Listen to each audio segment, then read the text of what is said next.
Lieutenant Colonel Peter Lerner, good to talk to you on Sky News. Can you tell us, please, what is the situation with the Al-Shifa Hospital? Have Israeli forces ordered an evacuation? No, we haven't. Since the late hours of last night, the administrator of the hospital asked our forces to create an evacuation corridor this morning for the people that can leave. That is what we've coordinated throughout the day.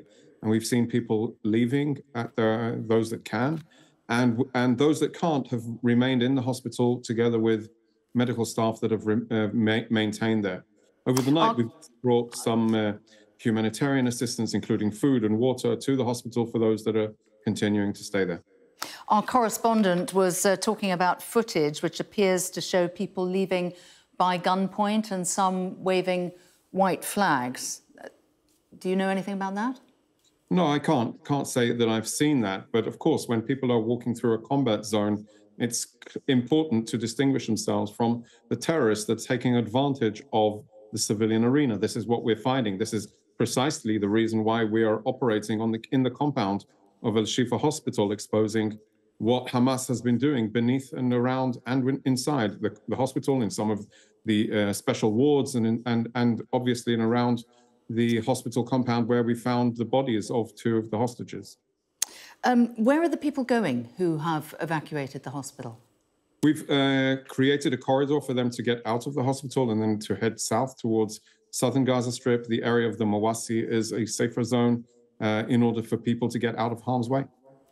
OK, all right. And that's also where you're telling people in Khan Younis where they must go. We've not instructed people in Khan Younis to evacuate. There are some rumors and activities around there. We have said very clearly from the outset that south is safer for people, but it is not a foolproof safeness because Hamas are hiding there. They're operating. They're conducting rocket attacks even throughout this day from the south, and they're jeopardizing Israeli civilians. And we can't not be expected to defend ourselves because Hamas are hiding behind Palestinians. Going back to the hospital for a moment, much of Western media has not been convinced by the evidence that you've put forward about the hospital being a nerve centre for Hamas. Have you further evidence?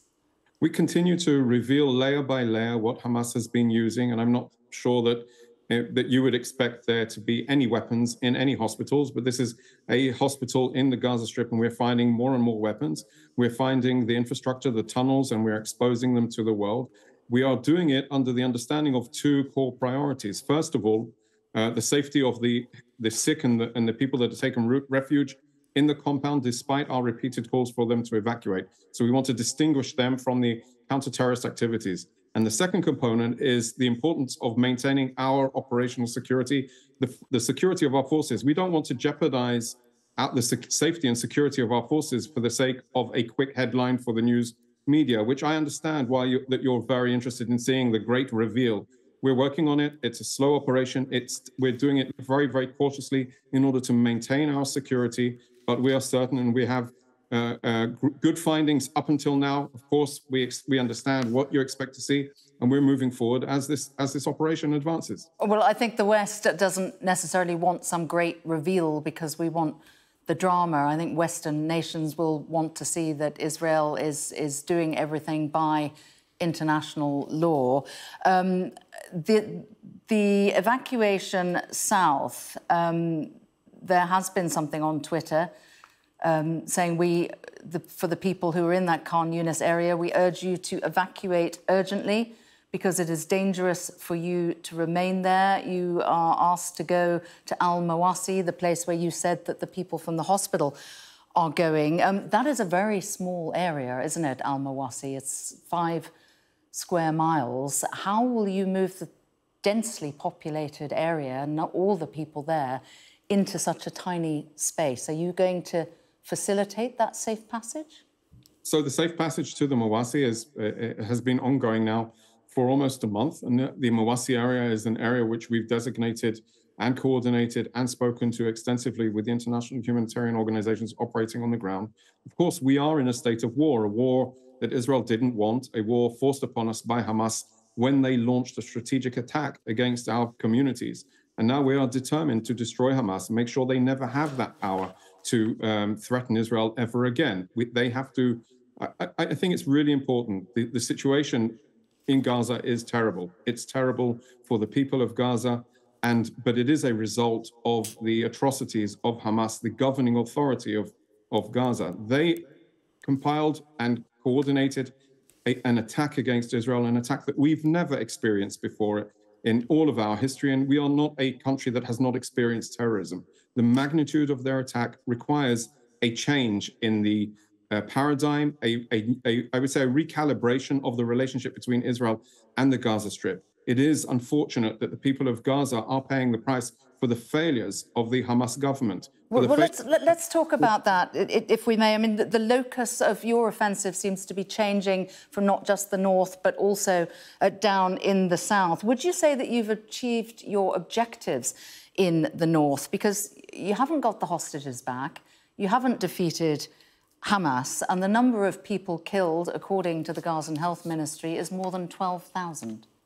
So the operation is advancing according to our plan. We have not got a time limit on this war, precisely because we realize that counterterrorism is not a quick fix. Nobody can quick fix a terrorist organization that embeds itself within hospitals, that embeds itself within UN facilities, that embeds itself in schools, that embeds itself in high-rise buildings. It's a long battle. And what we are doing, we are defeating them on the battlefield. We are destroying over hundreds of tunnel access points. We are engaging the enemy wherever they are. We're taking out their leadership.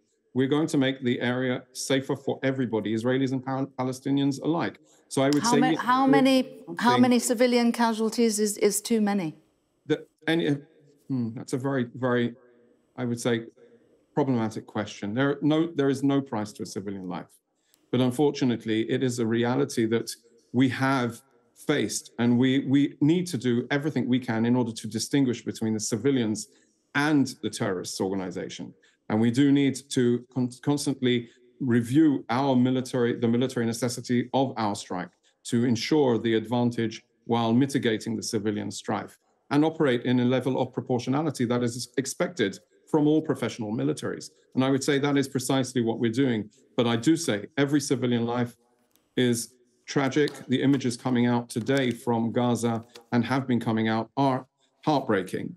And it is an unfortunate reality of this war. And I say again, it's not a war that we wanted. It was a war forced upon us by the brutal massacre, murder, rape of 1,200 Israelis and 240 or so still being held hostage by Hamas.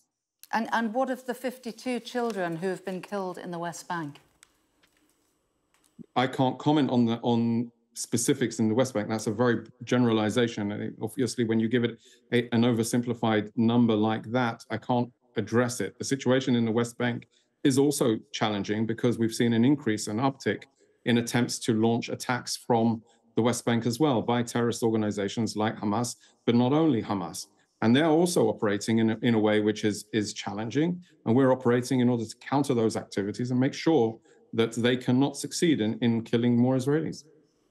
All right, Lieutenant Colonel Peter Lerner, thank you for talking to us on Sky News. Good day.